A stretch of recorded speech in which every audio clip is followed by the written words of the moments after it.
COVID and like blah blah blah. And like, you know, a lot of people at gym took the jab. I'm like, me and coach didn't, you know, it's like, I'm like, dude, like like when they started taking people off Twitter for having like who were like masters of their field, who were like, guys, I don't know, I have a couple concerns. They're like, fucking, you're not allowed to hear that. I was like, that was a red flag, bro. I was like, hold up. I was like, so coach was like, yeah. Coach was like, yeah, yeah. But yeah, I know. And then MMA guys have become first.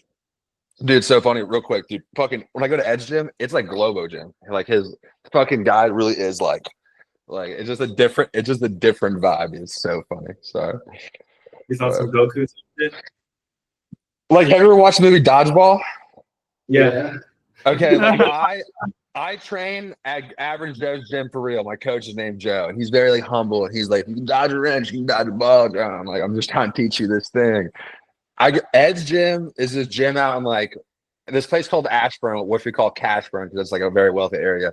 And the gym's on top of a gun range. It's a gun range, gym, bar, all in one building. Okay, it's Globo Gym. Okay, and their coach is like an ex-Marine guy who's young, who's like very egotistical. Like I like, but if he's on your good side, he loves you. But if you're on his bad side, like. Class in 3 hours, we could have shortened class by an hour if he just didn't talk, if he didn't just talk that much. You know what I'm saying? But right. I'm like, damn, man, you really got a different vibe over here. Dude. It's like Globo Gym for real. They're like, oh, like it felt like it's sick though. They're like the Sith. I don't know. It's like funny. That's really funny. Yeah. They're like the Sith. I'm being taught by like Master Yoda. He's like, come here, young Padawan. Yeah. Perfect. Yeah, I took an L this morning because I was like pulling up. I'd smoked like in the morning because my older brother got me a Stiz for Christmas. So I was like, so I hit it in the morning before the run. And I was fucking flying, dude. And then I hit it, but I was still kind of high. And then I went to go to yoga, and I saw my pastor, and then I saw the yoga teacher, and I was like saying hi. I was like, hey, what's up? You know, he's hella chill, but I dropped something out of my bag, and then they were like, oh, you dropped something, and it was the Stizzy in front of my pastor. I was like, oh. And then he was like, oh, you dropped something? He's like, yeah. And then he picks it up. He's like, yeah, that looks really important. He's like, here you go. And then I put like, whoa. Dude, if it was me, I would have really been like, in the Bible, it says thou shalt hit the Stizzy. Like I saw it. It's like you gotta make it a joke. It's like, dude, it's fine. Like he didn't say I couldn't hit the Stizzy. You know, like oh yeah, I need that. You know. That's funny. It was cool. All right, you guys ready? Yeah. All right. Who wants to shoot for it? Well, what was let's start with this. We're getting into a new chapter. The new chapter is titled The Free Spirit. So the idea of free spirit is what we're going after. His opening aphorism, what did you guys get?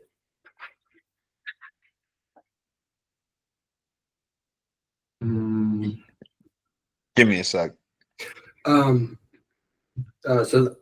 this is how I overall would think of this aphorism is your ignorance is or your knowledge is plagued by your ignorance. The more you decide to find yourself in the unknown, the more you'll find, the more knowledge you find. It's like how he was putting it in my head. It was like the more you acknowledge that you don't know anything, the more you'll find. And so that's kind of like how I would, at least this first one. That last sentence you said what? The more you don't know, the more you'll find. Like within not enlightenment, but more just knowledge based stuff. Like the more you think you know, the more you don't know. Like I feel like we're getting. I feel like I'm understanding what you're saying. You know what I mean? Yeah. Okay. The first phrase, Sancta Simplicititas, whatever that is. It's a Latin phrase that literally translates to holy simplicity. Yeah. There's this one line here that kind of like coincides with what I think this whole first aphorism is, but it's like And only on this solidified granite-like foundation of ignorance could knowledge rear itself hitherto. The will to knowledge on the foundation of a far more powerful will, the will to ignorance, to the uncertain, to the untrue. Like I don't know what he's getting at, but when I was reading that, I thought to myself, like all the time now, I deal like talking to all sorts of people. Like we're in a mixed bag, and like some people, like to use analogy, to me seem like they're ostriches who like have their head stuck in the sand because like to talk about like these like potential controversial things that are happening is just like too much for them, and then rather just not like even talk about that idea and talk about things they want to talk about, which is like the sports, weather, like fucking, so and so, and like so their foundation of like where they're thinking is not a like curiosity or truth. Their foundation of thinking is like ignorance. It's like, and like the line before that is like, and in order to have to enjoy your life, it's like if your whole thing is just to enjoy your life, and like what all your thinking comes from is like, that's a hard thing to think about. I'd rather not think about that. That's what got those were my thoughts when I read this. Mm. Yeah. Because even that sentence after where he talks about refinement, that makes a lot of sense. Because just like I was talking about, like how like me and Coach are like, well, at least for me, like I'm just curious about like the truth when things like bring my interest. Then I want to know the truth about those things. Whether it's like history or science or like, yeah, even cooking. Right? It's like, okay, this interests me. What's the truth behind it? Does it taste good? Yeah, I was just gonna say in a nutshell, he's just critiquing the way that like we're oversimplifying, or philosophers up until that time have oversimplified the universe and reality into like single like truths, and it's very complex. Like reality is more like liquid, and the way we've like established knowledge and ignorance is a byproduct of our own human like logic. It's not really what it is. It's just it's too oversimplified, and leaving out or neglecting the full complexity of what the universe is and like stuff. So all right, Jay, tell me. I think you nailed it really right there, David. And Kendrick's like one of his more recent videos. Yeah, it says Domina as like something like that. Music video. Let me see. A music video? Yeah, so he came out with a music video. What was the most recent one that he just came out with? Squabble Up, I think is what it is. Squabble Up. In the background, they're spelling up in Latin on the thing. Kendrick? Yeah, so in his music videos, it's like everything has its location. It's like him in the middle, stuff off to the side, and stuff off to the side. And we were talking about it. On the back right, there's dancers that are putting up a word on like a chalkboard, and it's like it translates to everything is liquid or everything is flow. And I think that's pretty much, that's a part of what Nietzsche's trying to say is like these concrete or like foundational ideas, rather than being curious about exploring the questions that are behind it, people kind of just accept through ignorance or just not wanting to get involved, accept the kind of status quo of what it is. That's how we see kind of this domination of ideas when it's like powerful enough in the culture. Like you see everybody kind of get in line because, you just adopt what it is. So Can I ask a question? Because it literally won't let me think unless I ask it. Do you like that song by Kendrick? I do. Do you guys all like that stuff over there? Yeah, it's called what?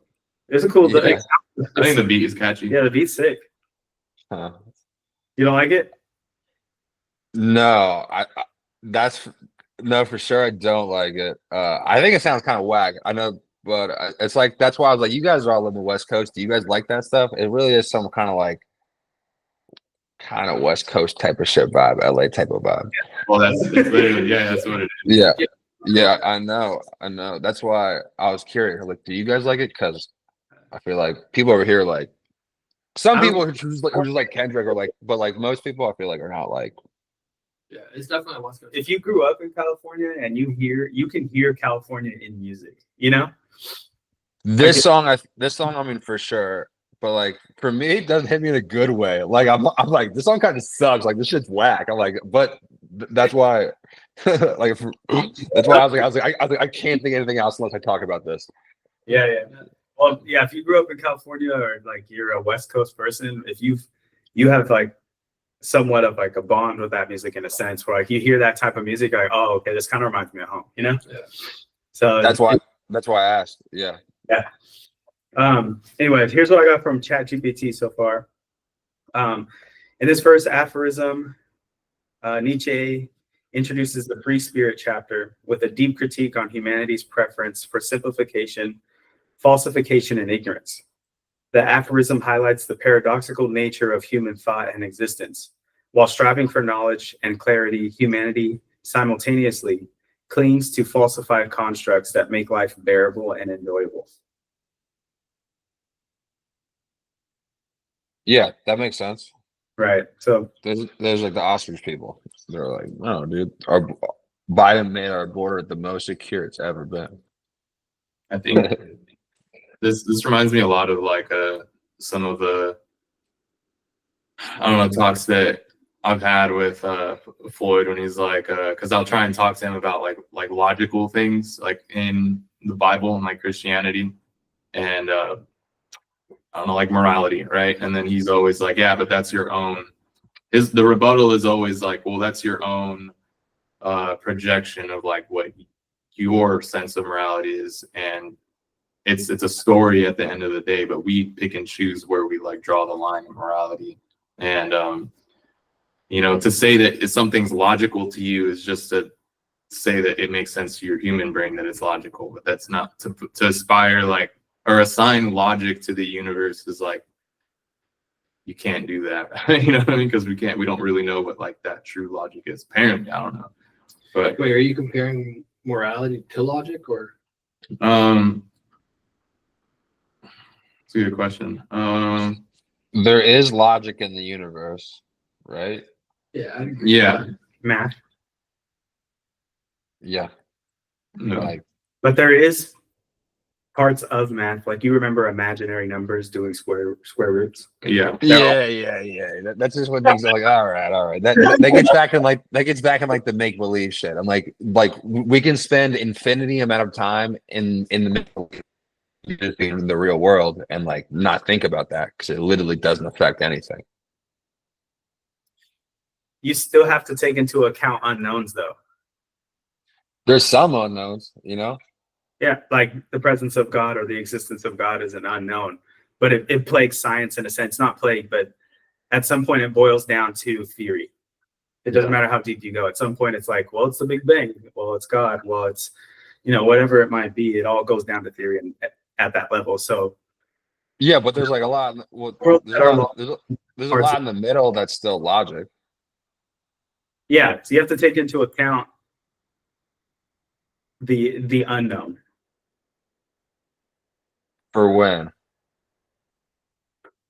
That's kind of what That's the argument that you just bring it up, David. I feel like that's what that's what it sounds like you're saying is like what John just asked is like when would you consider the unknown? Why is that unknown? It's like Jay's talking about the Big Bang and shit. I'm like, I literally never think about that. Like, why would I like okay, like it's literally a big belief town again. I'm like, all right, like well, because the Big Bang like is a theory, but there's a lot of like math that goes behind it and like logic with like the universe and like dying stars and things getting further away, and then, like it kind of like fits some of the things like Einstein's equations and all those things. So it's kind of an aim at like what the logical start of the universe is, but I'm not talking about the logical start of the universe. I'm just talking about like the universe as we know it now, not the start. Just the universe we know now. Is there logic in the universe? It's like I would say yes. There's order. Yeah, that's what I think. definitely. All right, 25. Yeah.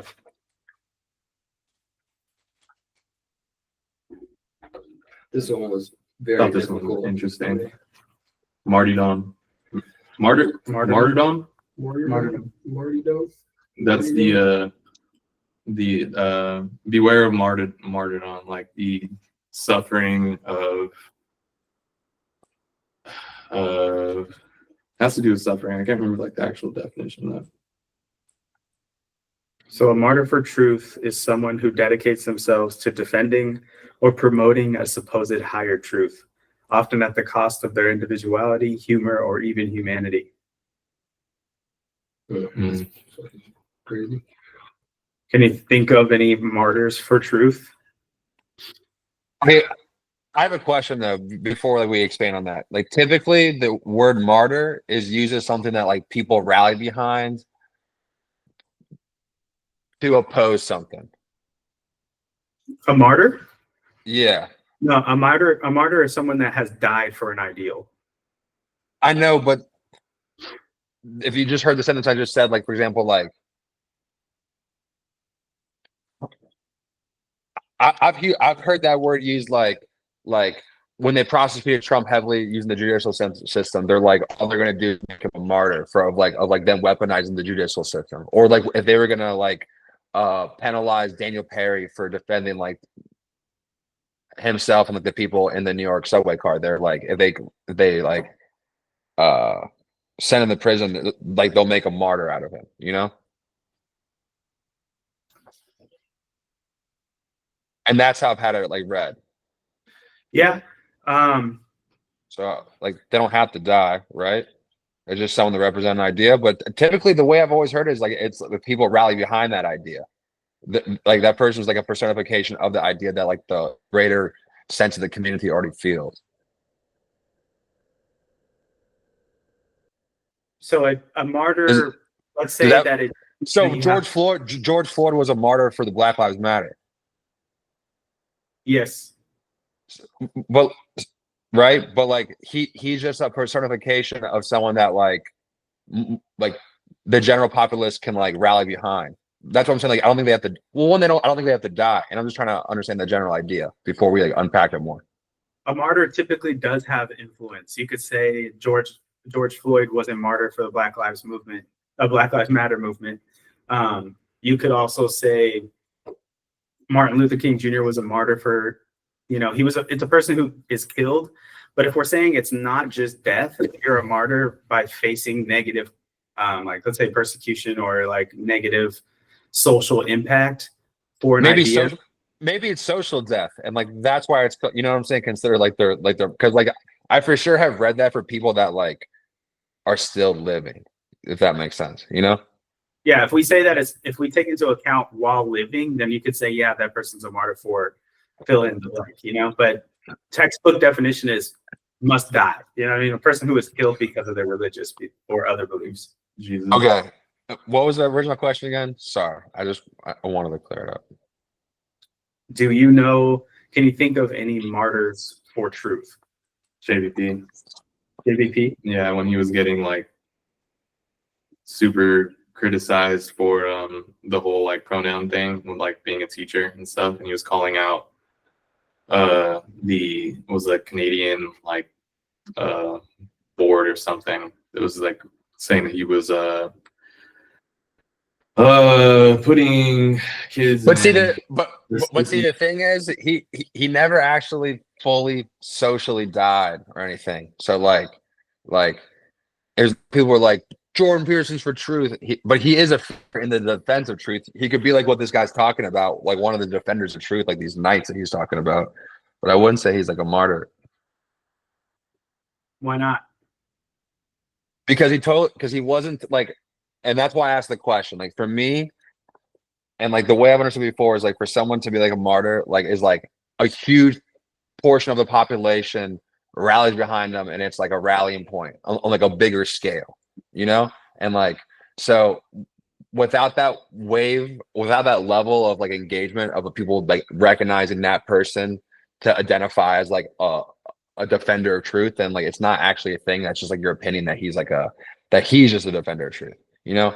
But back to the George Floyd thing, like literally the whole riots happened because of that one thing. He was truly like a martyr, a martyr. Then it would require death. We can't say I don't. it would have to require death, because then martyrdom would be temporary if they're alive, because at some point culture moves on.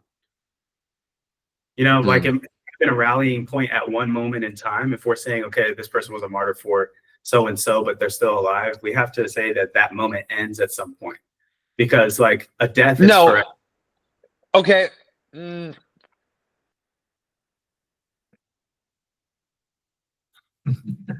Okay, in a more positive example, Johnny Depp was a martyr for like the end of the Me Too movement. That his ex-wife was like Me Tooing him, and when it all came out in court, turns out like she was the crazy one. She was the one abusing him. He was totally just trying to chill, and like people rallied behind him to be like, "See, we've been fucking telling you guys, like they're lying, dude. Like where's the backlash for her for literally like we all canceled him, and he like literally just took it all, and like." He's alive now, and like that was like officially like the end of like the Me Too movement, and like people rallied behind him really big. Like people were like watching the television like live, like rooting for Johnny Depp because they were watching the truth come out, you know? Yeah.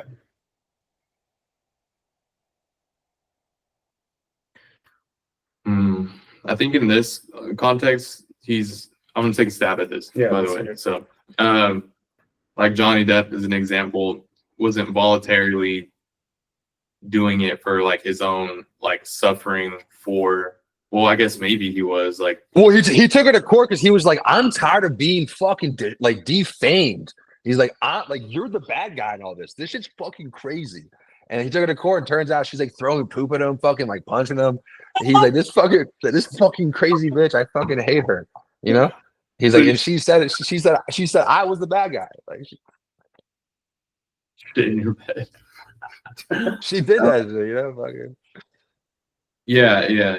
He's taking, like Nietzsche's saying, like, beware of the people that are like martyrs who are willing to die for like suffering,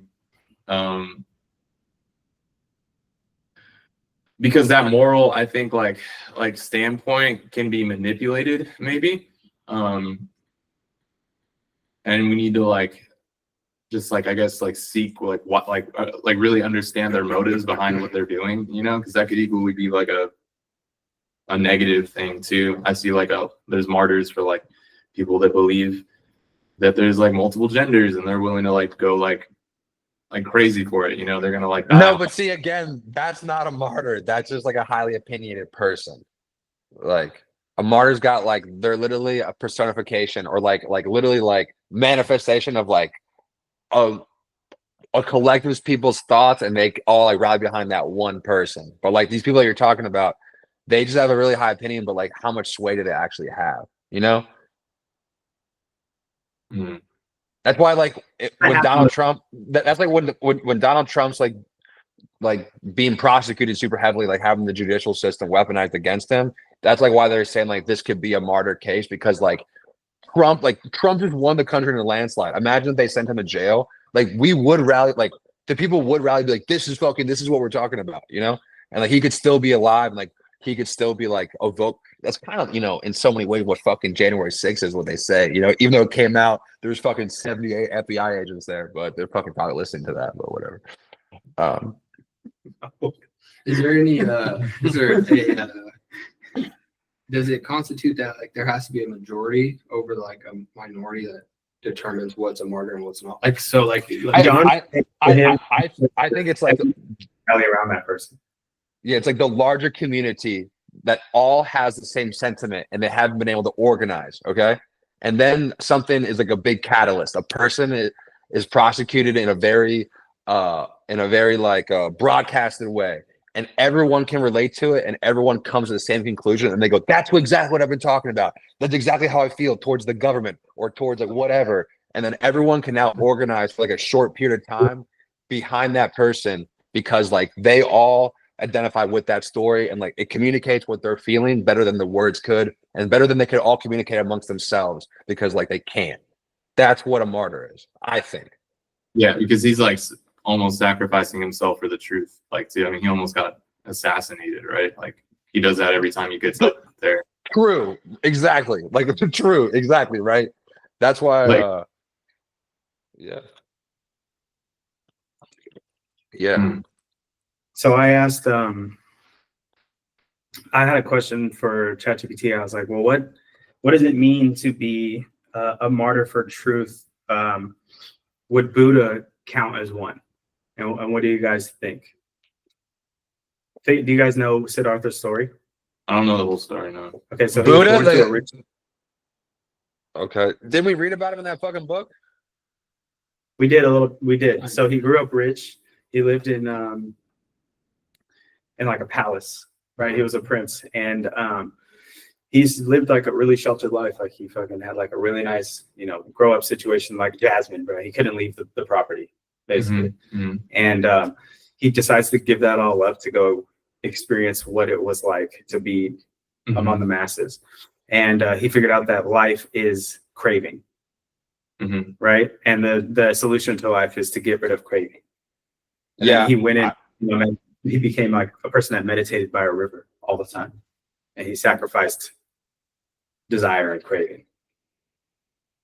Yeah, to me, no, not a guy of truth. Like, I mean, we could ask another question, like, is what he did even like noble, And it's like, I would say no, personally, What would it take to be noble like that? Like full This is why sacrifice? this is why I think it's not noble first.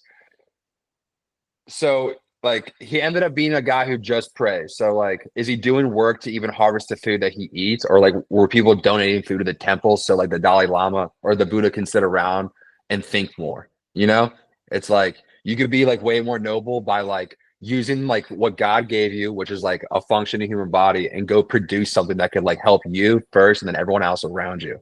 Instead, you spend all your time fucking thinking about how to like stop craving. It's like the whole reason we have craving is so like we can like produce more things. Like the highest thing we should aim at to be able like to be a producer, not a consumer, but like, be a producer. And like craving equals like us having like mates where we have offspring with. Craving allows us to like try to like elevate our like status because we want to like have what the guy above us on the rung has. And like that's a normal thing. And like if it's like incorporated correctly with like some principles, like craving's a good thing. But to sit around and be like to think about like I'm gonna think about how to think all day and just fucking consume, it's like you're fucking doing nothing, bro. Like that's just me. But there's worse people in the world, I don't know. And that was a hot take, but yeah. Yeah, you wouldn't consider that like a martyr. That story of Siddhartha, you wouldn't consider that martyrdom. No. A lot of people got behind him. I would say. Yeah, a lot of people got behind him because like people are lost and they're like maybe craving is the root of all my problems, Right. But like I think it's kind of selfish. You want to like just deplug yourself from the world, like what, Right. What about all the people that like fucking depend on you? You're like, sorry, I crave nothing now. I crave not even to help you. It's like, dude, fucking go out and fucking help somebody, bro. That's what Nietzsche is kind of like getting at, is like beware of that stuff because it could be just like he got like could have got to that point because of some underlying thing about him that makes him feel more comfortable of being in a palace and being like, I live here, so therefore I should crave nothing. But doesn't mean it's like strengthening, for example, life affirming or something. Well, real quick. So something like the Buddha often comes at the cost of their individuality, humor, or even humanity, is what Nietzsche is trying to get across. Yeah. So this is a version of it, So I put, would Buddha qualify? And so this is from ChatGPT. It said, yes, in some ways, Buddha's renunciation. Nietzsche might interpret the Buddha's renunciation of worldly life and his relentless pursuit of enlightenment as a form of self-sacrifice or martyrdom for a truth. Okay, I understand. Could he be a martyr? For sure. I thought, yeah. In my opinion, would he be a martyr of truth? It's like I would say no. He's a martyr and like understanding how to like conquer craving. That's that's what Buddhism is, right? Like, so like that's more accurate, but he's not one of truth. Right. So truth then becomes Truth. right. Truth's like everything. Craving's like one thing on like the long list. Right. All right. Then in another way, this is how he would qualify transcendence of life. Nietzsche is critical of doctrines like Buddhism that, in his view, negate life by teaching the suppression of desire and the dissolution of individuality. This could lead him to see Buddha as someone who sacrificed vitality and individuality for a metaphysical ideal. So is Buddhism the one with reincarnation? Yes, nirvana. See, so fucking like, so you're gonna waste all this life doing fucking nothing just in the hopes that you're fucking born as like a tiger or something. Now you're already born as a human, the fucking best one of them all, and you're wasting it. You're wasting it for something else, bro. Fucking. I asked ChatGPT to make an example from Christianity, and said, in Christianity, the suffering and crucifixion of Jesus are central to the faith, portraying self-sacrifice as the ultimate virtue. But Nietzsche would argue that glorification of suffering serves to reinforce a moral system that benefits the weak by undermining the values of strength, power, and life affirmation. Yeah, I mean, Jesus really is like the archetypical, like, original martyr, you know, like, because of him, Christianity was born. Like, Judaism split, became Christianity. So, like, he's like number one. Right, he is the martyr. Right. Yeah, he's like, well, at least you could make the argument the most successful in history. Right. And then it's truth. Yeah. So in other ways that Buddha would not qualify as a martyr. So Buddha's philosophy of balance, unlike rigid moral absolutists or fanatical defenders of ideological truth, Buddha's teachings emphasize moderation and inner peace.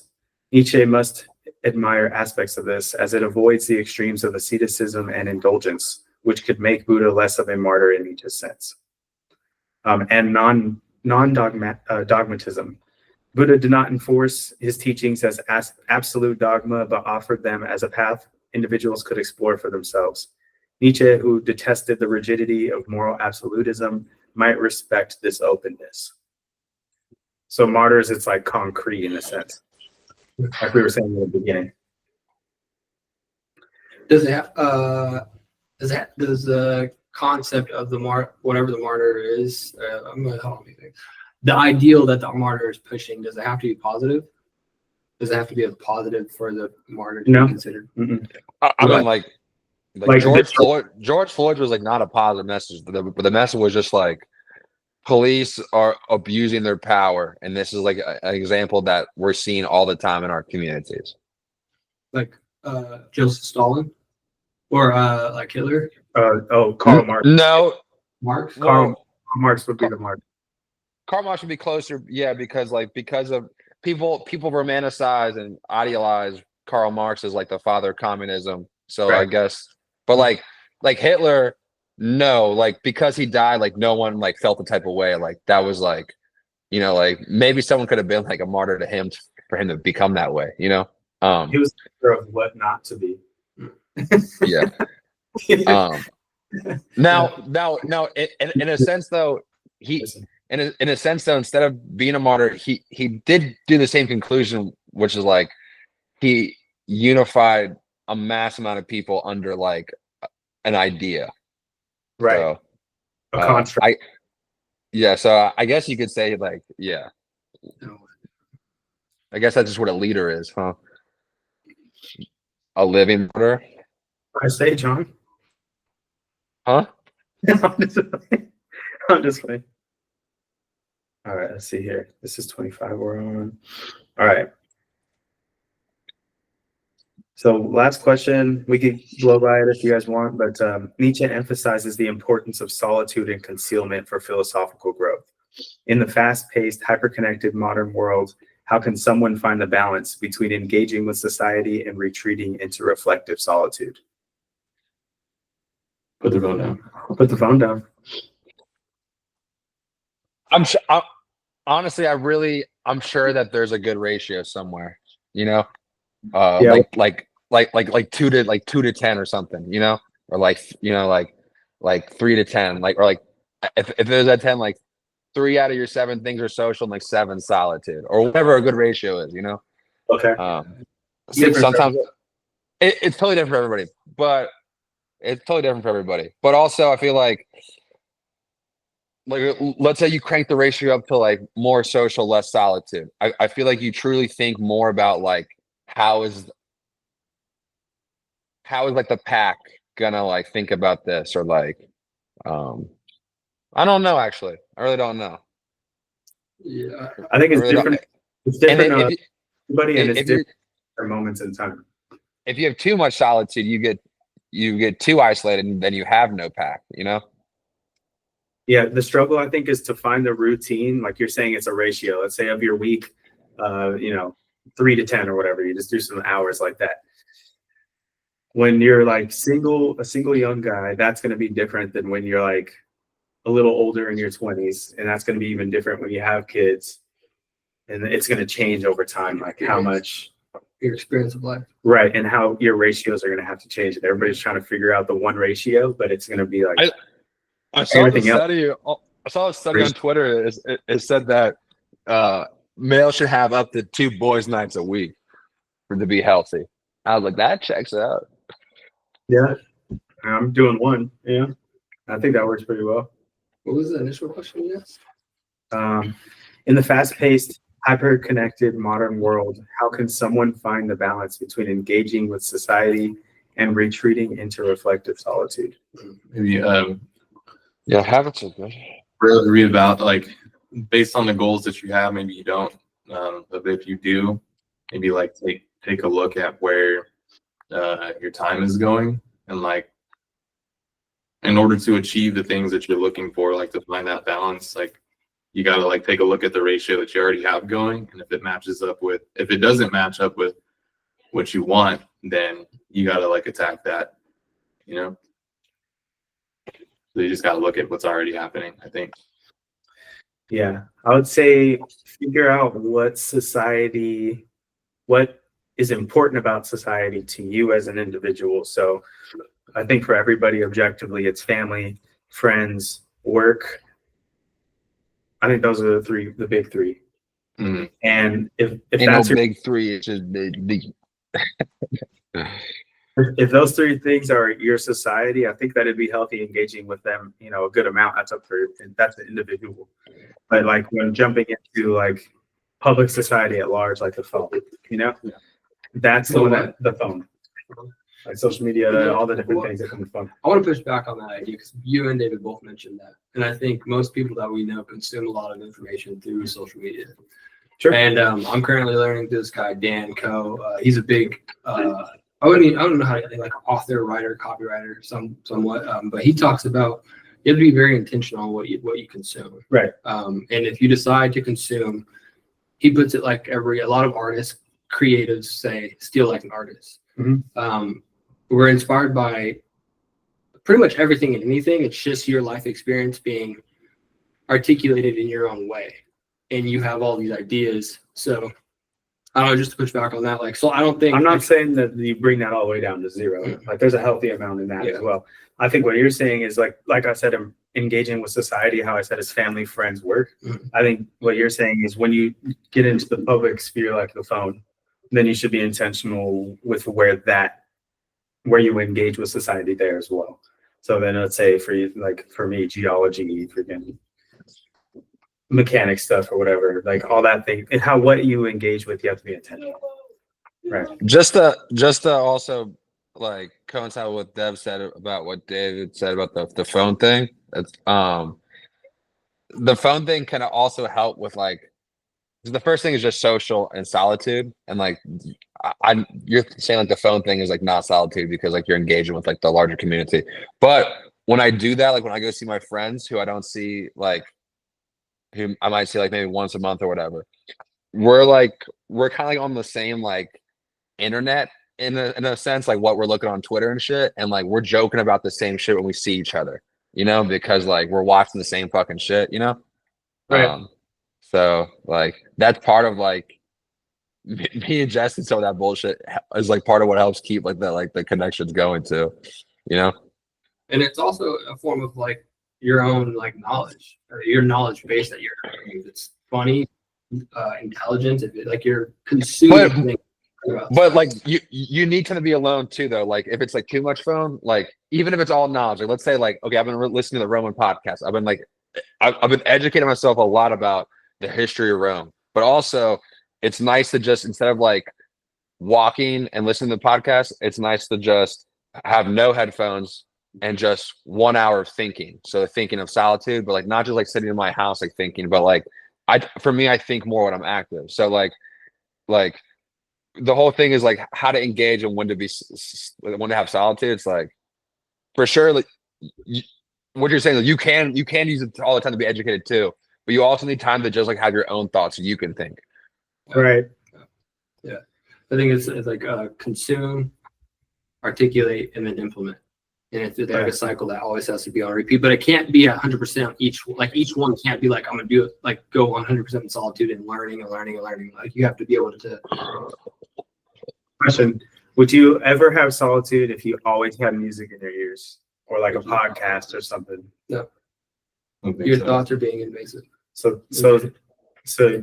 solitude requires quiet. I would say no, solitude doesn't require quiet. Your own thoughts. Your own thoughts. Influenced. Yeah. In a like an intentional way. Like if you know, I'm taking out billboards on the street or whatever, but like, because like, okay, like here's an example. Like I could be like in a food court with my headphones in, okay, right, and then it's like that is affecting my thought, because like whether the song's got like a message in it or I'm listening to a podcast, right. But if I'm in a food court by myself and like there's a lot of chatter and noises going around, I can still be in here like by myself. Like the noise level is not the thing. It's just like when the headphones are in making noise, like you're taking it in a different way. Right. It's like white noise at that point. Just kind of like background type stuff. Yeah. Okay. I think we nailed it. That's 25. Ready for 26? Yep. Okay. Who wants to take a stab at this one? Well, this one was interesting because I think in this one he starts to talk a little bit about like what his idea of Superman is, and I think this one comes before or after, directly after or directly before Thus Spoke Zarathustra. Okay. Can I just back it up for 2 seconds? I didn't get a chance to say my thought on this one, and you just went ahead. I just want to say for 25, I know we just did this, but okay, yeah, go ahead. My general thought for this 25 was like he kind of paints like people who were like the defenders of truth and like kind of like they're kind of bitches or stupid. This was just like me summing up real quick. This one line, he goes, "The truth," in quotes, "we're such an innocent and incompetent creature as to require protectors." And like I know what he's saying, but like sometimes we really do need people to like protect the truth. You know, that's all I wanted to say. Protect the truth. And Nietzsche saying how he would, to me, the way I took it is like, if it's so true, you don't need to protect it. It'll literally do its talking for you. And like, right. and I'm saying yes, and like in a fair and square, open, where ideas have like have nothing to fear. Okay, but right. Like if you live in a society with like an authoritarian government, like let's say North Korea, the truth does need protectors. There's actually no more protectors of truth, and that's why they're such a backward country. That's why like Canada and Australia have like flipped the script because like they've lost their protectors of truth. Like that's why like there's people in our country who like we currently rally behind because like they're a vocal point of trying to protect like, hey, holding the government accountable for the truth. Like what is the truth? You know? Okay. So because I think he's can be one thing today and then another thing tomorrow. So defending the truth is important for, you know, maintaining order. For sure. So you need defenders. Sure. You need defenders of truth, yes, because if you don't, I think that like we see all the time is that entities get together and they have control, and then they start stretching the truth. and to meet their needs, fibbing, you know? And like if I'm paying a cost at a lie, then like I, I don't know. That got messy in my head.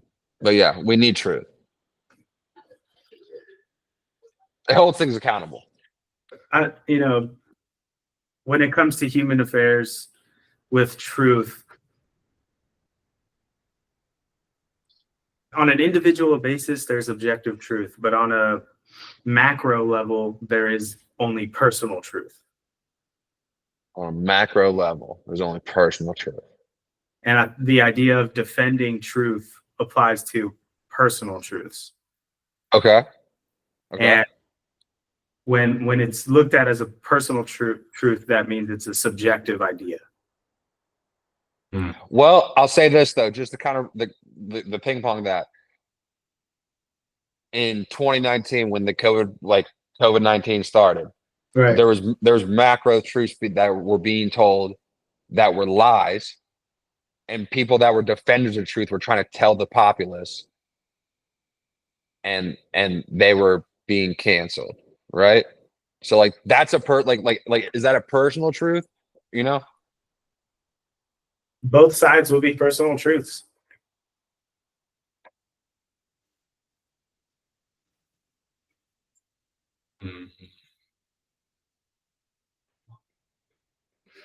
That's sticky. Both sides will be personal truths. Even the one that was pushed on a macro scale, like. But like the things like it did not come from a lab. Okay, that was a lie. It came from a lab, right?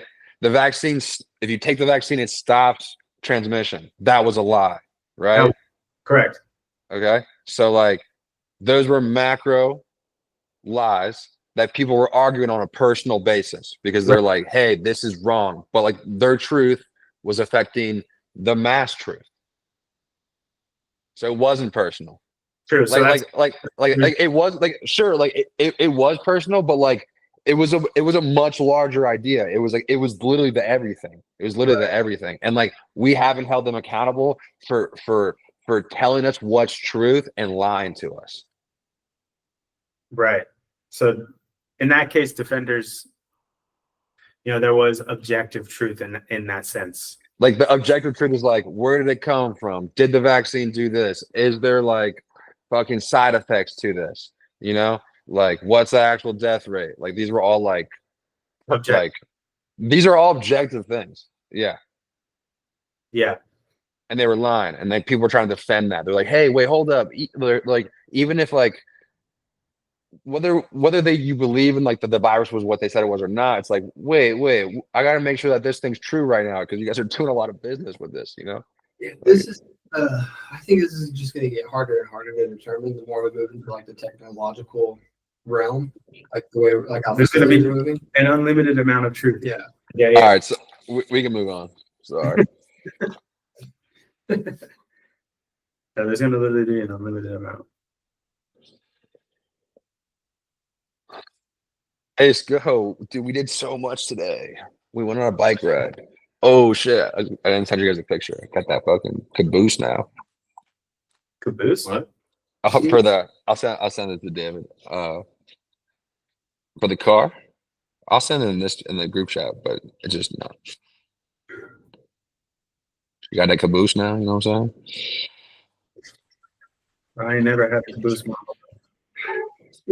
Street truck. She truck. All right, 26. Hold on, we'll get you a picture. Oh.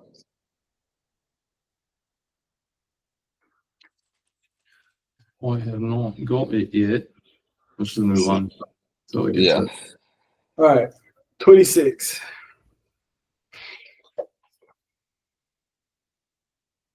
This one was a little different. Was it? Yeah. But the idea of like the man, every select man strives instinctively for a citadel and privacy where he is free from the crowd. I can't remember what the citadel like stood for. It was like a visual artistic representation of your own It's Zarathustra's cave. That's what it is. Yeah, but a citadel is like an arbitrary term that applies to a place of solitude. So Zarathustra's cave would be his citadel to get away. Oh, yeah. It's a representation. Ooh, nice. And like the place you build and stuff too, you know? Like it's like your city, you know? Right. Like your You could call it a compound, you could call it a castle. Yeah, your compound. That would be good. Yeah. See the ass on that thing? Pretty cool, huh? That's pretty dope. Nice, dude. Very good. Very nice. Which? Very nice. All right. So 26, the major ideas. So 1, the solitude. Wait. Okay, yeah. Sorry. Solitude of the exceptional individual. Nietzsche posits that great thinkers instinctively seek isolation to escape the mediocrity of the many. The select man requires a space free from societal expectations and mass thinking. So this is literally Zarathustra up in the hills. Like he's sought isolation for years, and it was like, let me go back to the many. The citadel of privacy is a sanctuary for self-reflection and intellectual development. I think he says that because he says like people only seek once, and like their hunger, sexual instincts, vanity, these are the only real motives of human action. And I'm thinking like if you're out and about, you just can't help, like, even if you think you're not like doing things to like help propel those things, it's like it's just where all human action comes from, is like these things, you know, like back to the classic, like guys do everything like just to get some ass. Like but it's a trope because it's real, you know? But if you're like away alone in the cave, like most of those things are taken care of, you know, like you're isolated from those things. Food's not, but you know, Right. I'm sure he's got food in there, you know. He's He's got still- food. You Yeah, can still solitude and go get food. yeah. So this is all kind of going towards the select man, but think of that as the Superman in Thus Spoke Zarathustra, right? So another major idea, the disgust toward mediocrity. Nietzsche portrays the disgust and discomfort that thinkers feel in social interactions. Their sensitivity to human frailties like sympathy, gloominess, and vulgarity is an indicator of their elevated taste and intellectual caliber. That can get really dark really quick. You know what I mean? Because of how peculiar they are, this is an indicator of their elevated taste and intellectual order. Can I say there's this one part of the book, or this one, that for me really felt like it hit home, I guess, like with me and maybe probably all people, but he goes and no one is such a liar as the indignant man. It is difficult to be understood, especially when one thinks and lives, and he says some word that I'm not going to say, among those only who think and live otherwise, namely, another funny word, or at best, frog-like. And then in quotes, he goes, I do everything to be difficulty understood myself. And I just wrote, I was like, dude, like, for real though, huh? Like, sometimes I feel like it's like, do people even understand like what I'm trying to say in here sometimes? It's like I really do be like making it like so hard for people to actually read me sometimes. So and I feel like that was what I was getting from him when I was reading that, you know? Like I mean, he's poking fun at other people, like he's poking fun at men, and then he like references himself. He goes, I really do like do this shit, you know? Like Yeah. it all makes sense in here. He's like, and then like when I engage into the world, like it just fucking like doesn't work right, huh? That's 27, John. Oh, my bad. It does That kind is of ties in though, in a sense, because my, you know, my bad. peculiar taste and what is it? Elevated taste and intellectual caliber. You know, he's basically saying right there in 27, I do everything to be difficultly understood myself. Like he does it on purpose, you know? Or does he? You know? That's the joke. That's why I thought it was a joke. Or does he? Like to be a thinker, you want to be able to convey your ideas accurately and as like the most like comprehensible version possible. And like that's what Nietzsche is supposed to be good at, is like dense thinking to like, here's my idea in the most like dense form, right? Accurately. So like, so he doesn't go out of his way to like be misunderstood. I think it's a joke on himself. He's like, I try all this fucking hard work and I still like no one gets what I'm trying to say. Yeah, that's what I went on. I was on Reddit and I was looking at these words because there's like huge forums around Nietzsche, and they talk about the words that he uses in 27. I know we're kind of but a lot of the people in the forum are saying these words are made up to make fun of people that take themselves too seriously and can't laugh at themselves. And that's what Nietzsche was kind of like tagging it, is that there are moments where you can look at yourself and be like, man, sometimes like I feel like just people don't really understand what I'm saying. But he throws in these words, according to the forum, the people that are like have read this book and Zarathustra and other books, he uses like that word Genghis strophagy, because I looked it up and there's no definition of that word. Yeah, and same. so Yeah, it's crazy. the form goes. See, I didn't even look it up. I'm like, that's a made up word, dude. That's We're here trying to see like it's fucking like Latin or like Indian or something. And so I think this paragraph, or at least 27, was a tag at laughing at your own philosophical nature in a way, but also taking into account that you sometimes do take yourself like a lot more seriously than what people think you're capable of. Nietzsche was Miles before Miles was Miles. There's 3 types of thinkers: the beans and the.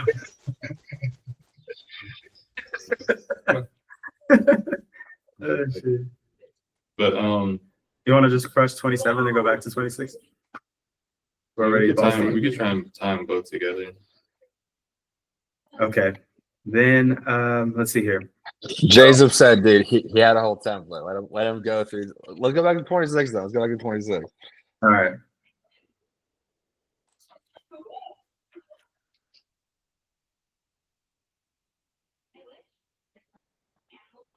All right.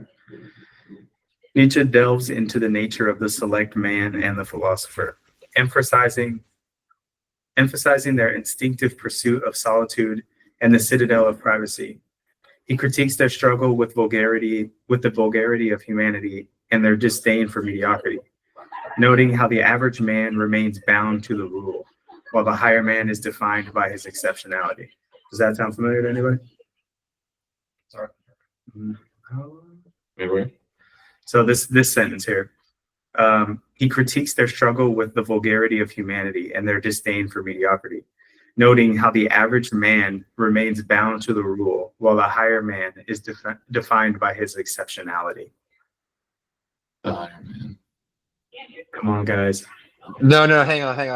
Yeah, you got this. No, Dostoevsky, we just read it. Crime and Punishment. Yeah. What about it? Raskolnikov had this theory in that paper where he was like the normal people, the sheep, like they're bound to rules, but like 1 in a million people can like break the rules and be hailed like heroes for it, and it's actually like their destiny to break the rules. Right. Boom. So we have a connection with German philosophy, or like Austrian, Western European philosophy with Eastern European, Russian philosophy, right there. And so like Nietzsche's idea of like there's the exceptional, and then there's the average, the creation of the Superman, like that idea. We have that in 2 different cultures. Yeah. But you know what you saw though in Dostoevsky, that there's no such thing, is that like literally it always comes full circle. Or Raskolnikov just wasn't one of those men himself. You could make the argument too, but it always comes back around, dude. Or maybe it doesn't. I don't fucking know. Yeah. How did Napoleon die? What was the end of Napoleon's life? Do you guys know? Sanctioned? Like, but then did he come back? He came back twice. He came back, I think, twice, and then he got sanctioned for the final time, and then he died like the last time, the second to last time he got sanctioned, he died like alone on an island. Like they forced him to stay there until like almost like starved. So he comes back and he's like, "The boys are back, baby." I watched it. Dude, he did that. He did that shit twice. That shit. Yeah, dude, the movie, like reading Crime and Punishment, going over that philosophical approach from Raskolnikov, and we talked about Napoleon a lot, and then watching the movie of Napoleon. Yeah. is fucking crazy. Like, so he had to pay the price full circle. oh no, he paid the price. Yeah. Like, Okay. for real, paid the price. So it always does come back. Even the person that Raskolnikov was like, "This is the exceptional." Send me that movie. I wanna watch But it. to put that imagery of to think that you're above the average and you look down upon, I think it's kind of frightening. It's like, because he was in the utmost, like, he was connected to very powerful people. For sure. And so I don't know, just to put that into image, like visually watch it, it's very, like, obviously that movie is very bloody and very gory, but it's like, whew, it's rough. So the idea that it always comes back full circle. It's the always comes back could literally just be death, you know? right. Like the highest punishment we could be is death, and like the next one would be like social death, and like eventually we do all die. Right. It's just how you die. Yeah. So when I read that, even if you are 1 in a billion. So yeah, I'll continue. The journey of the philosopher is not merely an intellectual endeavor, but an experiential one that involves grappling with cynicism, disappointment, and deeply personal forms of disgust. Nietzsche also highlights the interplay between intelligence and base instincts, pointing to instances where brilliance is intertwined with vulgarity, such as the example of Abbe Galliani. And so I was like, who's Abbe Galliani? So It's a spell that you cast for protection. So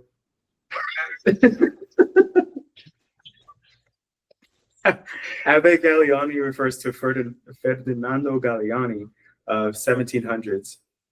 He was an 18th century Italian economist, diplomat, and writer. Galliani was renowned for his wit, intellectual brilliance, and biting commentary. He is often remembered as one of the most colorful figures of the Enlightenment period. So Galliani was not afraid to critique the utopian ideas of his contemporaries. He often highlighted the flaws and limitations in their thinking, which is all part one of this book. So like all of part one was Abbe Galliani kind of stuff, where he's going after the political ideas of the time or philosophical ideas of the time. And so what he's saying is, let's see here, the interplay of base instincts and intelligence isn't separate from vulgarity. Like our instincts also play into our intelligence. So even if somebody is vulgar, we can't look at them as being like barbaric. They also have intelligence. Yeah. Well, yeah. I mean, sometimes me being vulgar leads to humor, you know? Right.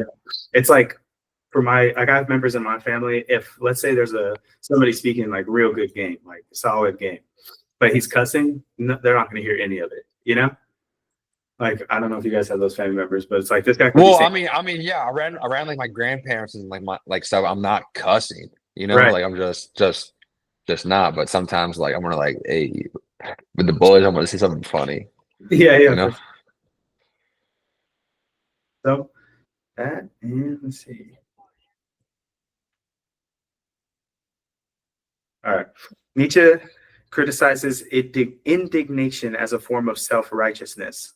How might practicing non-judgmental listening and rejecting indignation improve personal relationships or broader social discussions? So indignation is anger or annoyance provoked by what is perceived to be as unfair treatment.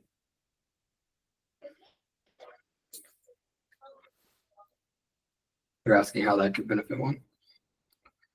How might practicing non-judgmental listening and rejecting indignation improve personal relationships or broader social discussions?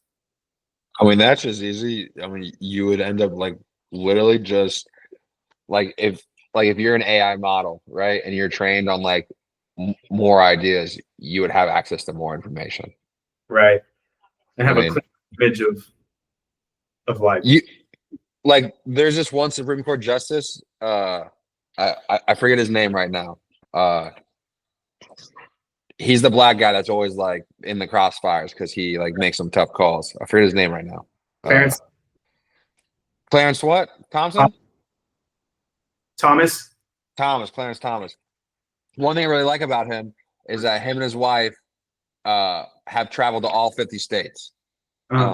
and they travel in an RV, and like because of that, when he makes decisions that like shape our country, he has a real scope of like what the country is, not just from Virginia or from Maryland or from California or from Minnesota. He's been to all 50, and not just like flying in, he's driving in. So he's like seeing how the towns are like and like so that's like a representation of like kind of being open to like some people like just look down on like these like for example, like people look down on West Virginia. It's like some poor town or whatever. Like what West Virginia has like a higher like GDP than like fucking some entire countries in Europe. So like what we look down on our country is like bigger than the entire countries in Europe, you know? So but people are like, oh, like so yeah. Yeah. To be open to ideas would be just good. You just broaden your own scope of like your vision, your understanding, probably. Better way to put it. Yeah. And help you to kind of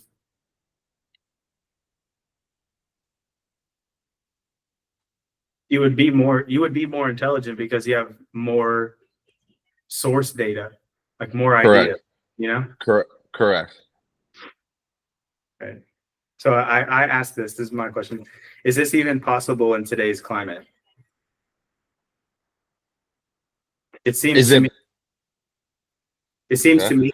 people become emotionally involved when ideas are discussed. This is what are you saying? This is what ChatGPT said. That's what I said. Your first question is, in today's climate, is this even possible? The answer is yes. Do some people have like a mental block because of emotion and how they talk and how they organize like information? Yes, but like it's totally possible. Yeah. Some people like can't divorce like emotion from information. So like they literally have a problem because like their truth is so intertwined with like an emotion that like to unravel that truth also means unraveling emotion, and like they can't do that.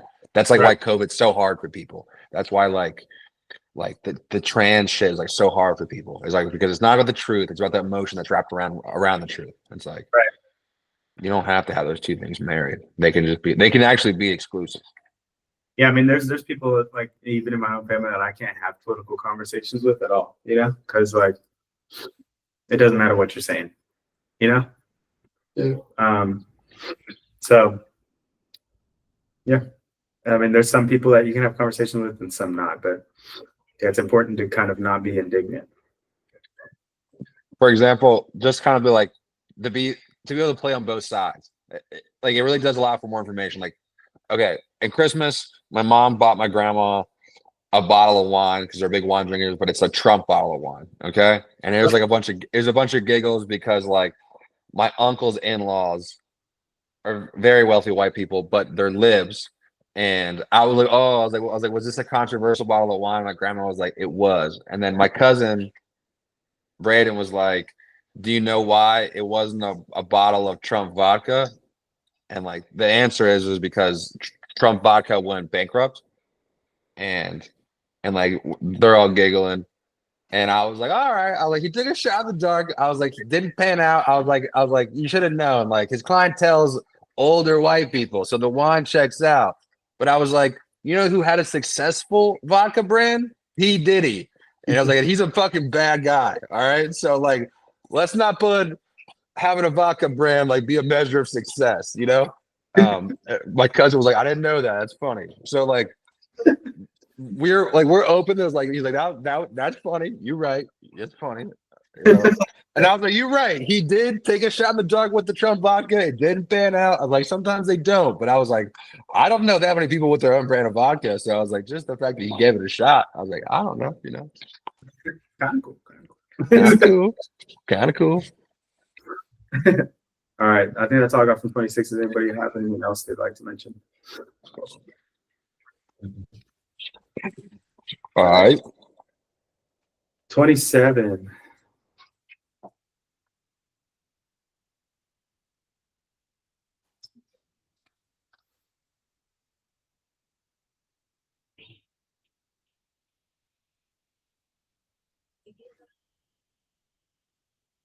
Okay, well, like we talked already a lot about this, but one thing I do like also is that he talks about that you need to grant them a playground and a romping place for misunderstanding. One can then thus laugh. So like right now, kind of going off what we were just talking about, there's no longer like communal sandboxes where like great thinkers from both sides can play around with each other with room for disagreement and poking and laughing, where like it's not going to be the end of the world. Because there's no longer places where like people from different points of view can like openly think and like kind of like what college used to be, which is like debate your ideas in a safe area. That because of that, you become isolated, and then like, you know, then all this, what's all this fucking for? If you're like in a fucking silo, like you can't even double check if like this shit's real, like your like thoughts, you know? Yeah. It's like when he's saying beware the good friend. What he's saying is, in the context of his writing, a good friend is a person that, like, he puts quotations around it for a reason. The good friend is a person that just kind of accepts what you do without poking and prodding, So he has a critique of good friends, and Nietzsche critiques good friends who assume their relationship entitles them to easy access to understanding and mutual agreement. These friends treat interactions as playgrounds for misunderstanding, which Nietzsche views as either laughable or dispensable. So like a playground, you're playing tag. You know what I mean? You're like running around, you're going around objects. They're treating it as a playground. So they're just kind of jumping and dodging ideas that they don't want to unpack. For the good friend. Beware of good friends. Beware of them. Yeah, that's possible. Like you're playing tag, like you've seen the professional tag. Mhm. Like that's how your dynamic You're is. avoiding the serious Right. conversations. But do you want to have a serious conversation with everybody that you talk to? No. I want small talk sometimes. I want NPC level conversation. You want that? With some people. Yeah, for sure. I'm not trying to go to the post office and have a fucking intellectual conversation with the person that's, Oh yeah, for sure. Fuck. Just the time dynamic alone is like But if you're friends, like, I think we agree on a lot of things, but we also disagree on some things, Yeah. But it's rare, but we're willing to debate the idea. So like this wouldn't be classified as good friend. I think Go for it, Dave. I think it just ties back into what we were talking about earlier too. Being able to, I think from the last section, the indignation, being able to have a conversation with like, it's just, I think, just put simply, like, be able to say, like, you disagree, but hey, I hear you, I'll listen. But I think it's good that we can still have this conversation and move on and have another conversation and disagree. And, I do kind of feel like there's that dynamic, like in the workplace, even like you're playing tag around certain ideas. Like I have a coworker who comes in, he's like, "You voting on election day?" I was like, "Yeah." He's like, he says something. He's like, when we have like passing conversations of like, fucking communists or something like that, but he won't deliberately come out and say like, fuck this whole movement. You know what I mean? So he's like playing tag, but then at some point he'll stop and be like, look at this one. You know what I mean? But it's so that even in the workplace, I feel like here you kind of have to dance a little bit. I don't know if it's like that everywhere. The workplace makes sense because the risk versus reward is like really high. Right. It's very like it's like you're playing with glass. You don't touch those things. I feel like John might be a little different, but for sure, I definitely. That's say what like sometimes we will get into like fucking pretty heated debates at like with my coworkers sometimes because I'm like, nah, dude. I'm like, you guys literally can't say that shit if it's a lie. Like, I'll literally fucking like upset the whole apple cart right now. But like, all y'all are wrong. That's just the facts. John treats it more as an obstacle course rather than a fucking. Not all the time. Like there is some people where I don't. American is like, yeah, I guess for the most part, I really do be like, I'm not too worried about it. I will just say what I'm thinking. Yeah. And if you can establish that, like I think John, you do really good. Like if you can establish that boundary and you know where the lines is set, then it's like you've set that, and now it's harder for people to kind of like walk over that line. or like to not be that good friend. Like you set the line to where like I do what I do, and Yeah, you might not like it sometimes, but I'm willing to be like, hey, you know, hey, it is what it is. We can still be cool, you know. Yeah. Reminds me of that time when like Suki started saying some shit at the park, and then John just like was like he like rebutted him, and Suki just was like he got hella emotional, but John was like I'm just like we're just talking, you know, like you know, just stand on business about what you think is true. Where's that You know? conversation? Spoken and product. Right. So I put in here. I've been devising a template for how I'm having a discussion with ChatGPT, and one of the things I added was how the aphorism applies to the modern reader. And so for aphorism 27, here's what the guy said: in the modern world, where complex ideas often clash with superficial interpretations, Nietzsche's reflections resonate deeply. Many individuals today experience the challenge of being misunderstood in a fast-paced society that rewards simple narratives and conformity over nuance and depth. Social media and other platforms exacerbate this phenomenon where sound bites replace thoughtful discourse. Nietzsche's metaphor of the gangasro togati, those who going with the flow, can be likened to individuals who follow societal trends without question. His appreciation for those who refine their interpretations emphasizes the value of intellectual effort in forming deeper human connections. The critique of good friends also highlights the importance of setting boundaries with those who trivialize or oversimplify one's perspectives. For the modern reader, Nietzsche's aphorism encourages cultivating relationships with people, being willing to invest effort in understanding and engaging with the complexity. It also offers reassurance that it is acceptable to distance oneself from those who perpetuate misunderstanding or complacency. Yeah, I like that a lot. Yeah. That was good. It's really good.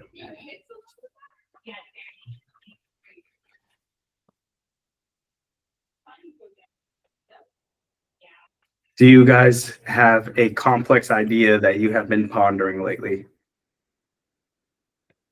Complex idea.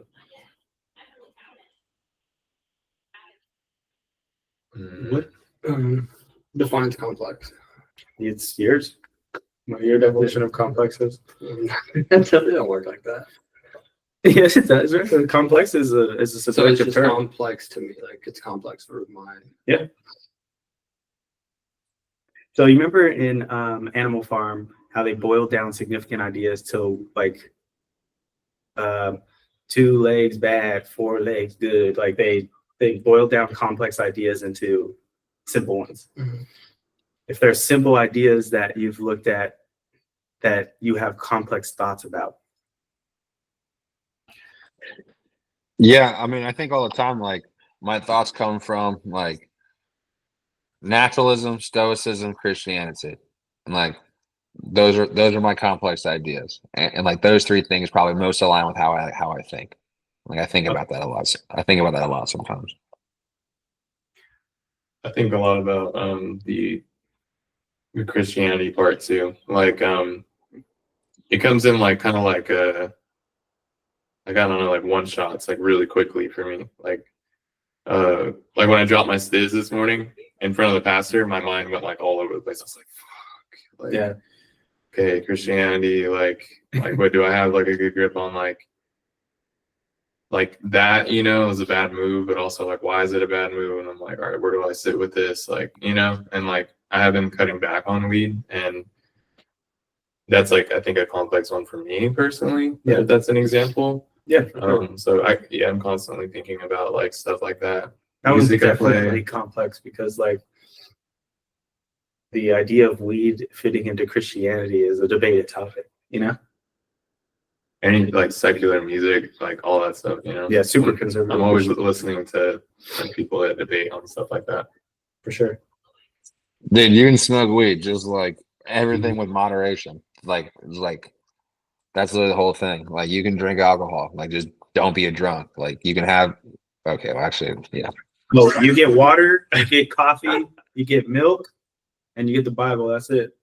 That's not true. Like Jesus drank wine. No, he made water wine. He didn't drink it. Yeah, you think Jesus was drinking a couple bottles, dude? Like there was no water back then. That's fucking look it up. Jesus drank wine. He drank it with his disciples. You think he wasn't eating and drinking with them?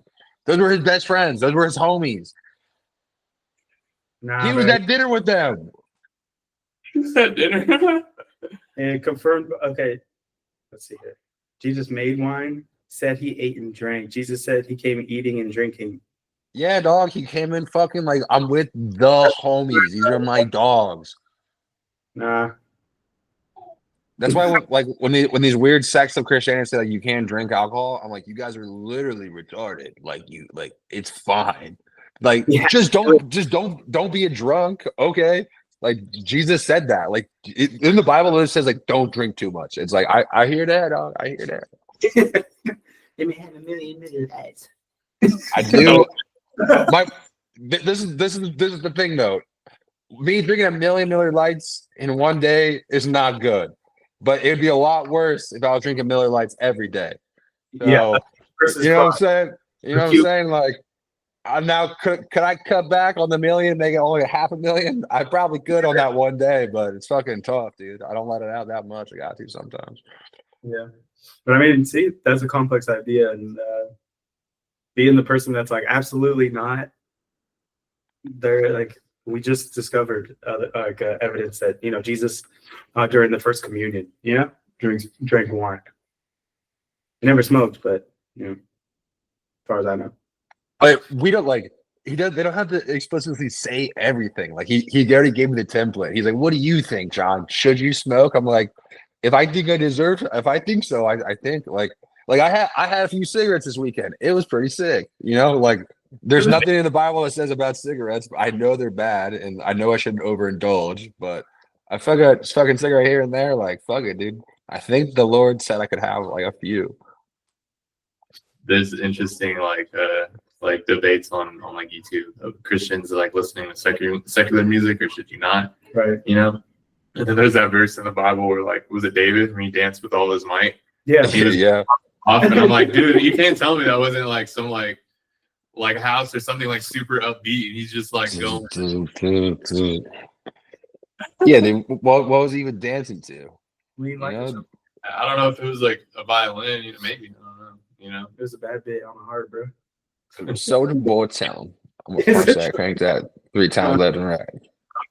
Rock and bass. All right, 28.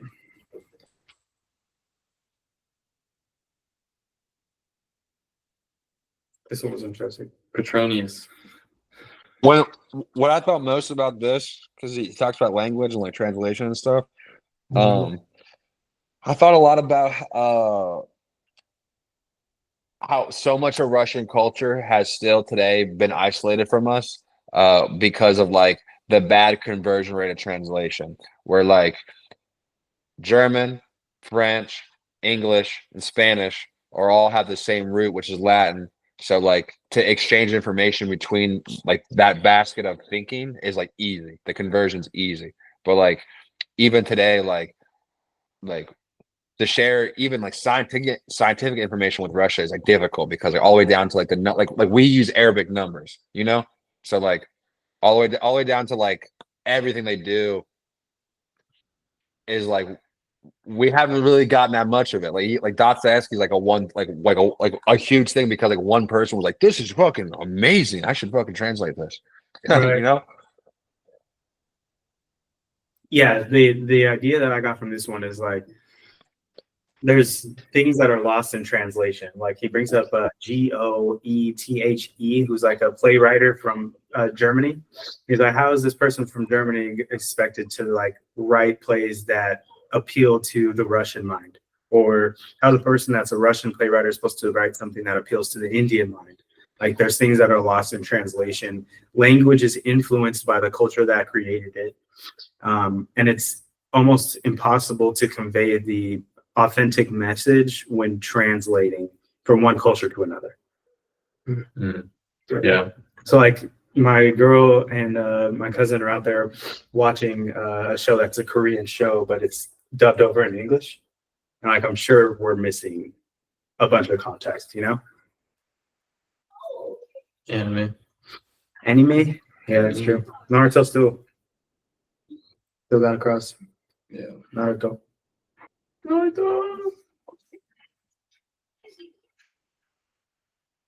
Even tempo, he talks. Says Nietzsche links the tempo of a language to a culture's character, suggesting that certain cultures, like Germans, struggle to reproduce the nuances of freer, lighter, and more daring expressions found in other traditions. He specifically contrasts German literary styles with the more spirited works of figures like Petronius and Aristophanes. Does he mean literal tempo, like the way in which they speak? Yeah, for sure. Like, okay, like think about this. Like, everyone knows Australians, right? Yeah. They say that an Australian accent is a British person's accent that's drunk, because what happened was that they sent all the bad people from England to Australia, and that became their cadence and tone. Even if they're not drunk, it's just like that cadence and tone is like of a drunk British person. Like that's kind of how like it develops, you know? Like you ever fucking watch like the KGB shit, bro. You know, like Germans, dude. Like they always sound like they're fucking serious in these fucking spy movies and shit. You know, you ever like listen to a fucking like He will not. yeah, exactly. Like Canadians kind of have like a soft like, oh, I'm sorry, and like their cadence sounds like they're a bitch and like their country's a bitch. You know, like Indian like language. I remember going to my homie's house, and like his parents would speak was it Punjabi? Hindi, Punjabi. Yeah, Punjabi. They would just be going off, bro, like super loud, just fucking like I thought they were always arguing, but he's just like, oh no, they just told me to like take out the trash or something. He's like, it's all good. And I'm like, dude, this is crazy, you know? I had a buddy, go off. Martin, in high school, and his mom, I would go hang out like at his house. I'm like, damn, your mom's cussing your ass out. And they're like, nah, she just told me to take out the trash. Like, dude, Spanish going hard. Yeah. Hey, what happened to that one friend I met that lived in like the copper side? You know what I'm talking about? Like Muslim guy? Yeah. What happened to him? He's working with Caltrans now. True? You keep up with them at all? Yeah, I've texted him here and there. I haven't caught up too much. I should. It just made me think about that. That's all. Yeah. So let's see here. Look, my grandpa got me a big bag of Virginia peanuts. Yeah. Virginia peanuts. Are they salted? Yeah, dog. Ace, go. I think we pretty much nailed it. Okay. Hold on here.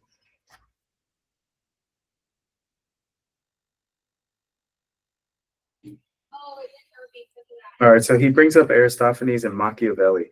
When you think Machiavelli, what do you think? I have no idea. No? I think of two things. I think of Machiavellian is a dark. Yeah. It's a feature of the dark tetrad in psychology. That's what Joe was talking. Jordan Peterson always uses that term. Tetrad is like, let's say, a rectangular prism. Okay. So it's a member of that. And then when I think of Machiavelli, I also think Tupac. Yeah. Machiavelli. Yeah. So, Lean. but I was like, all right, well, who are these people? So Aristophanes lived from 446 to 386 BC. Aristophanes was a playwright in ancient Athens and is considered the greatest representative of old comedy. His works are known for their sharp wit, biting satire, and playful humor, often targeting prominent political figures, societal norms, and philosophical ideas of his time. Aristophanes' plays such as The Clouds, Lysistrata, and The Frogs combine slapstick humor with profound commentary on democracy, war, and cultural life in Athens. His playful yet incisive style exemplified the ability to critique society while entertaining audiences. And for Nietzsche, Aristophanes represents the kind of humor and intellectual daring that he admires, light, spirited, and irreverent, yet deeply meaningful. He contrasts this with the ponderous and overly serious tendencies he observes in other traditions, particularly German literature and philosophy.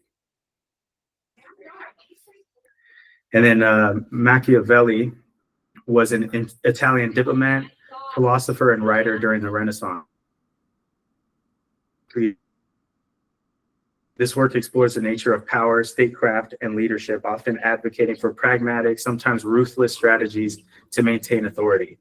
His name has become synonymous with political cunning and manipulation, though his contributions to political theory are far more nuanced and broad-ranging. Nietzsche likely admired Machiavelli for his bold, unflinching exploration of power dynamics and his clear-eyed, unsentimental analysis of human nature. Machiavelli's temper, as Nietzsche mentions, reflects a brisk, incisive style that is both intellectually sharp and strategically insightful.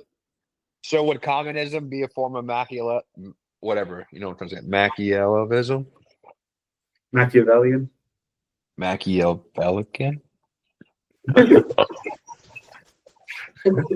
Machiavellian.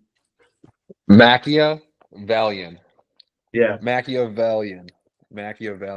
All right. Would communism be a form of that? That's what I always think of, like when I like that type of authoritarian government, like cold, calculated, pragmatic, but like not a lot of like empathy or whatever, I guess. It would be politically cunning and manipulative, so I would say it is communism in a sense. All right. Right. So he admires these people because they embody the kind of intellectual vibrancy, wit, and freedom of spirit that Nietzsche holds in high regard. Nietzsche sees them as figures who embody a tempo of thought and expression that reflects their culture's dynamism and vitality, qualities he finds lacking in certain heavier, more rigid traditions. So he likes the artistic, outside the box types.